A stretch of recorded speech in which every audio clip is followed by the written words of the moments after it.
BP, sugar, diabetes, thyroid, epilepsy లాంటివి ఏమైనా ఉన్నాయా అని కనుక్కొని వాటన్నిటిని అండర్ కంట్రోల్‌లో ఉండేలాగా చూసుకుంటాం. అండ్ కొంతమందికి జెనెటిక్ డిసార్డర్స్ ఉంటాయి.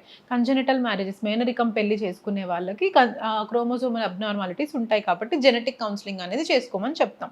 అండ్ ముందుగానే ఇన్ఫెక్షన్స్ ఏమైనా ఉన్నాయా అని పరీక్షలు చేసి చూసుకుంటాం వాళ్ళకి. అలానే ఇంకా కొంతమందికి ఏంటి అంటే ఆటో ఇమ్యూన్ వాళ్ళ బాడీనే వాళ్ళకి ఎగెయిన్స్ట్‌గా పనిచేస్తూ ఉంటుంది.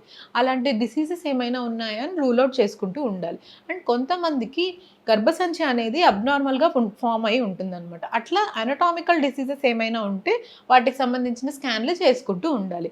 అయితే ముందు అబార్షన్ అయినప్పుడు ఎన్ని రోజులు గ్యాప్ తీసుకోవాలి? మళ్ళీ ప్రెగ్నెన్సీ కోసం ఎప్పుడు ట్రై చేయాలి అని అందరూ అడుగుతుంటారు. యూజువల్‌గా అయితే ఎప్పుడైతే వాళ్ళు రెడీగా ఉంటారో అప్పుడు వాళ్ళు చేసుకోవచ్చు. మెంటల్లీ, ఫిజికల్లీ రెడీగా ఉన్నప్పుడు. అంతే కాకుండా దాంతో పాటు అట్‌లీస్ట్ 3-6 మంత్స్ రెస్ట్ అనేదైతే ఖచ్చితంగా ఉండాలి. ఎందుకు అంటే మనం ముందు అబార్షన్ అయినది మొత్తం హీల్ అవ్వాలి. అనటామికల్‌గా అవ్వాలి అండ్ ద మదర్ ఫిజికల్‌గా కూడా, మెంటల్‌గా కూడా అవ్వాలి కాబట్టి హీల్. సో, 3-6 మంత్స్ గ్యాప్ తీసుకుంటే బెటర్.